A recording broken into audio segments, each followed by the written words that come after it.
یہ ہے دین سے دوری کا برا انجام، دین سے دوری کا نقصان۔ اب یہ جتنی ساری تباہیاں دکھائی دے رہی نا، بیماریاں، اللہ کے نبی نے عام بات بیان فرمائی ہے، جس کسی قوم میں فحاشی، بے حیائی، بدکاری، زناکاری ظاہر ہوتی ہے، یہاں تک کہ کھلم کھلا، آپ نے کیا فرمایا؟ کھلم کھلا۔ دیکھ لو آج کل کیا حال ہے، کیا راستہ ہے، کیا نکڑ ہے، کیا پارک ہے، کیا ہوٹل ہے، کیا ٹیکسی ہے، کیا رکشے ہیں، کیا موٹر سائیکل ہے، کیا ہوائی جہاز ہیں، کیا ٹرینیں، اللہ اکبر، کھلم کھلا، کھلم کھلا بے حیائی چل رہی کہ نہیں چل رہی ہے؟ اور مجھے معاف کرنا، نہیں کہہ سکتے ہم آسانی کے ساتھ کہ وہ نقاب پوش لڑکیاں واقعی مسلمان ہی ہوتی ہیں، لیکن مسلمان شکل و صورت میں دکھائی دینے والے بھی مناظر ہماری آنکھوں کے سامنے آتے ہیں۔ نقاب پوش ہے لڑکی، غیر محرم کے ساتھ اس کا لگاؤ ہے، اس کا افیئر ہے۔ میں بار بار کہہ رہا ہوں کہ میں یہ یقین کے ساتھ نہیں کہتا کہ وہ نقاب پوش واقعی مسلمان ہی کوئی خاتون ہوگی، ہو سکتا غیر مسلم ہو، اسلام کو بدنام کرنے کے لیے نقاب پوش ہو کر کے ایسا کام کر رہی ہو، لیکن بدنامی بہت ہو رہی ہے، اور واقعات جو آ رہے ہیں اس سے کہیں نہ کہیں اس پر کچھ نہ کچھ یقین ضرور کرنا پڑ رہا ہے کہ مسلم بہنیں بیٹیاں بھی کہیں نہ کہیں دھوکے میں آ جاتی ہیں، ورغلاوے نے بہکانے میں، شیطان کے وسوسے میں مبتلا ہو جاتی ہیں، اور پھر دین، ایمان، عزت، آبرو، قوم، ماں باپ سب کی ناک کٹ جاتی ہے، اور ہمارا سر شرم سے جھک جاتا ہے۔ اس لیے یہ بڑا خطرناک مسئلہ ہے۔ تو اللہ کے نبی کیا فرمایا؟ فشا فیہم الطاعون، نہیں کیا فرمایا؟ فحاشی بے حیائی جس قوم میں ظاہر ہو جاتی ہے، اور کیسے ظاہر ہوتی ہے؟ سارے لوگ علانیہ کرنا شروع کر دیتے ہیں، حتی یعلنوا بہا، علانیہ، کلم کلا، نہ کوئی شرم ہے، نہ کوئی حیا ہے۔ ارے بھائی، چلتے پھرتے اٹھتے بیٹھتے حیران ہو جانا پڑتا ہے، کیسے کیا کریں، کہاں جائیں، آنکھیں بند کر لیں، اتر جائیں گاڑی سے، رکشے سے، کیا کریں؟ ایسی صورتحال پیدا ہو جا رہی ہے۔ تو اللہ کے نبی صلی اللہ علیہ وسلم نے فرمایا اس کا انجام کیا ہوتا ہے؟ اس کے نتیجے میں طاعون، ہلاک کرنے والی، جان لینے والی بیماریاں پیدا ہوتی ہیں، جس کا علاج دنیا کے اندر نہیں ہوتا ہے۔ اب بات سمجھ میں آ گئی کہ نہیں آ گئی کہ دین سے دوری کے نتیجے میں کیا کیا ہوتا ہے؟ اب یہ جو وبائیں، بیماریاں ہیں، جان لیوا بیماریاں جس کا علاج نہیں ہے، یہ بیماریاں نہیں ہے، یہ دین سے دوری کا، بدعملی کی سزا ہے، عذاب ہے۔ تو عذاب کو کون سی دوا سے آپ ٹھیک کر لیں گے؟ عذاب کو کون سے انجیکشن سے ٹھیک کر لیں گے؟ عذاب تو اللہ نے بھیجا ہے، دوا نہیں کام کرے گی، توبہ کام کرے گا، توبہ۔ اور دین سے بیزاری ختم کرو، دین کے قریب آؤ، اللہ تعالیٰ کے دین کی پابندی کرو، زندگی میں نافذ کرو۔ ایسے ہی اللہ کے نبی صلی اللہ علیہ وسلم نے کاروبار کے بارے میں فرمایا، جو لوگ بھی مالوں کی زکوٰۃ، اس سے پہلے جو لوگ بھی ناپ تول میں کمی کرتے ہیں، اب ناپ تول میں کمی کر دیا، ڈانڈیا مار دیا، مطمئن ہو گیا کہ بھائی بڑا ایک جھٹکے میں کافی انکم ہو گئی، اور لوگ فخریہ بیان کرتے ہیں، میں نے تو ایسا کر دیا اور ایک ہی ڈیل میں اتنی رقم لمبی کما لی، بیان کرتے ہیں فخریہ۔ افسوس ہے ایسے لوگوں پر۔ تو کیا کہا اللہ کے نبی صلی اللہ علیہ وسلم نے؟ جو لوگ بھی ناپ تول میں کمی کرتے ہیں، اللہ تبارک و تعالیٰ ان پر 3 مصیبتیں ڈال دیتا ہے۔ کیا ہے وہ؟ نمبر 1، پہلی مصیبت، پانی کم ہو جاتا ہے، قحط آ جاتی ہے۔ نمبر 2، کھانے کی غذا کی قلت ہو جاتی ہے، دانے دانے کا آدمی محتاج ہو جاتا ہے۔ ڈانڈی ہمارا پیسے رکھے ہوئے ہیں بہت سارے، لیکن کھانے کے لیے دانا اناج چاہیے کہ نہیں چاہیے؟ اللہ نے اٹھا لیا، دانا ہے ہی نہیں، پیسے کس کام میں آئیں گے بتائیے؟ کیسے پیٹ بھرے گا؟ جان بچے گی؟ پیسے رکھے رہیں گے، سونے چاندی کا انبار رکھا رہے گا، موت ہو جائے گی، ہلاکت ہو جائے گی۔ اللہ کے نبی نے فرمایا نمبر 3، تیسری مصیبت کیا آتی ہے؟ ایسے لوگوں کی وجہ سے جو ڈانڈیاں مار کے، زیادہ وزن دکھا کر کے، کم دے کر کے، زیادہ وزن دکھا کر کے اور زیادہ پیسے کما لیتے ہیں، ایسے لوگ، تیسری سزا یہ ہوگی، وقت کی حکومت کا ظلم مسلط ہوگا۔ آج شکایت کرتے ہیں، یہ حکومت آ گئی، وہ آ گئی، فلاں آ گئی، ڈھکا آ گئی، یہ سب حکومتیں جو ظلم زیادتی چل رہی ہے ہمارے کرتوت کا نتیجہ ہے۔ جتنی بے دینی ہے، جتنی دین سے بیزاری ہے، اتنا ہی اللہ تبارک و تعالیٰ کی طرف سے یہ عذاب اور یہ مصیبتیں آتی ہیں۔ سمجھ رہے؟ یہ ہے سرسری طور پر، اور 3 4 5 باتیں بیان کی گئی ہیں، اس کا موقع نہیں ہے، میں سمجھتا ہوں اشارے کے لیے اتنی باتیں کافی ہیں۔ ایک آخری بات اور بھی اسی کے اندر ہے، جو لوگ اپنے مالوں کی زکوٰۃ نہیں دیتے ہیں، اللہ تبارک و تعالی ان کے لیے کیا کرتا ہے؟ ان کو پانی کے قطرے قطرے سے محروم کر دیتا ہے۔ اگر جانور نہ ہوتے، یہ بے زبان جانور جو معصوم ہے، ان کی کیا غلطی ہے؟ تو اللہ تبارک و تعالیٰ بارش کا ایک قطرہ بھی نہیں اتارتا۔ زکوٰۃ نہ دینے کی سزا۔ آج دیکھ لو مسلمانوں کا کیا حال ہے۔ آدمی سمجھتا ہے کہ بھائی یہ بیلنس ہی سب کچھ ہے، یہ بیلنس سب کچھ ہے۔ اکثر لوگ، بڑی تعداد زکوٰۃ نکالتی نہیں ہے، اور کچھ لوگ زکوٰۃ نکالتے ہیں تو اپنی نفس پرستی کے مطابق نکالتے ہیں۔ 10 روپیہ نکلنا چاہیے، 1 روپیہ 2 روپیہ نکال کے مطمئن ہو جاتے ہیں، یعنی 1 لاکھ 2 لاکھ روپیہ نکال کے مطمئن ہو جاتے ہیں، جبکہ 10 لاکھ 20 لاکھ 50 لاکھ روپے ان کی زکوٰۃ نکلنی چاہیے۔ ایسے کتنے سارے لوگ ہیں۔ اب آدمی سوچتا ہے کہ پیسے تو میرے پاس بہت ہیں، لیکن اللہ تبارک و تعالیٰ کا اگر عذاب آ جائے تو، اور اللہ کے نبی نے شرطیہ بیان فرمایا، ضرور ایسا ہوتا ہے، ضرور ایسا ہوتا ہے۔ جو لوگ اپنے مالوں کی زکوٰۃ نہیں دیتے ان کے اوپر قحط سالی آ جاتی۔ جانور نہ ہوتے تو اللہ ایک بارش کا ایک قطرہ بھی نہیں اتارتا۔ یہ تو ان جانوروں پر رحم کرتے ہوئے اللہ تعالیٰ کہ ان کو بھوکا پیاسا کیوں رکھا جائے، اس لیے اللہ پانی کے قطرے اتار دیتا ہے۔ ورنہ اگر اللہ زکوٰۃ نہ دینے کی سزا دے اور یہ جانور نہ ہو تو ایک قطرہ پانی کا نہ اتارے۔ دین سے دوری کا نتیجہ یہ، دین سے دوری کی سزا یہ ہے۔ اچھا خیر، یہ تو ہو گئی بات دنیاوی سزا۔ ایسی جتنی بھی آفتیں بلائیں دنیا کے اندر ہیں، یہ سب کے سب دین سے دوری کا نتیجہ ہے۔ اللہ کے نبی کی وہ حدیث عام بات جس میں اللہ کے نبی نے کیا فرمایا، ان العبد لا يحرم الرزق بذنب يصيبه، بندہ روزی سے محروم کر دیا جاتا ہے کسی گناہ کی وجہ سے جو وہ کرتا ہے، گناہ کی وجہ سے۔ اب گناہ کرنا بے دینی ہے کہ نہیں؟ دین سے دوری ہے کہ نہیں؟ دینداری یہ ہے کہ اللہ کا خوف ہو، اللہ کا تقوی ہو، انسان نیکی کے کام کرے، گناہوں کے کاموں سے اپنے آپ کو بچائے۔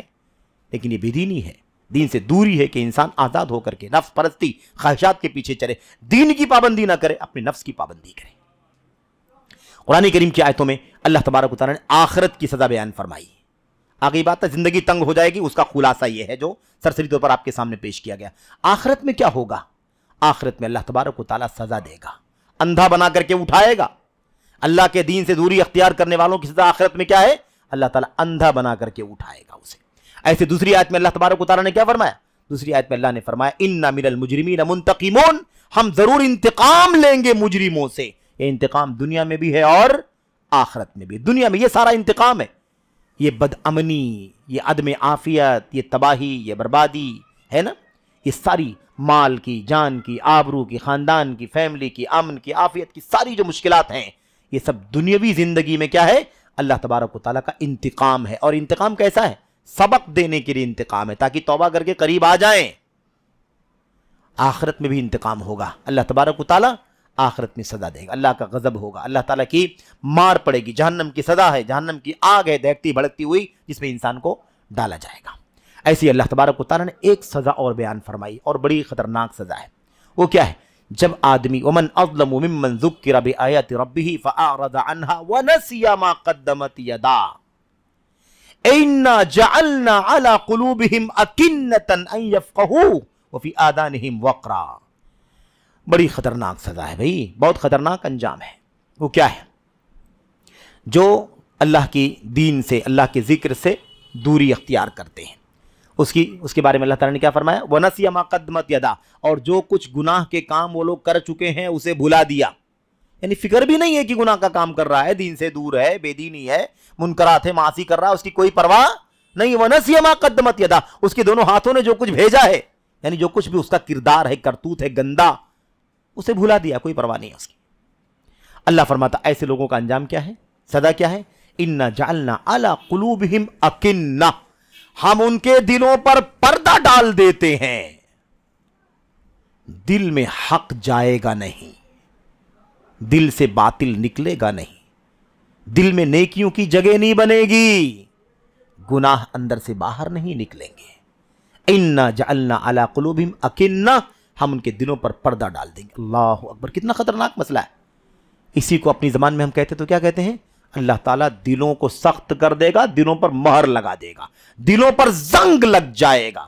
کلا بل ران علی قلوبہم ما کانوا یکسبون، ہرگز نہیں، ان کی دلوں پر زنگ لگ چکا ہے۔ ما کانوا یکسبون، جو کرتوت ہے ان کا، اس کی وجہ سے، کرتوت کی وجہ سے ان کے دلوں پر کیا ہو گیا؟ زنگ. اللہ تعالیٰ نے کچھ کفار مشرکین کے بارے میں بات بیان فرمائی. یہاں دیکھیے اللہ تعالیٰ کیا فرماتا ہے, تو اکنہ, ان کے دلوں پر کیا بنا دیں گے, پردہ ڈال دیں گے. وآذانہم انا جعلنا علی قلوبہم اکنۃ وفی آذانہم وقرا, اور ان کے کانوں میں ڈانٹ. ڈانٹ جانتے ہیں نا, وہ لکڑی کا ٹکڑا یا وہ کپڑے کا ٹکڑا جس کو کانوں میں گھسیڑ دیا جاتا ہے تو آواز اندر نہیں جاتی ہے.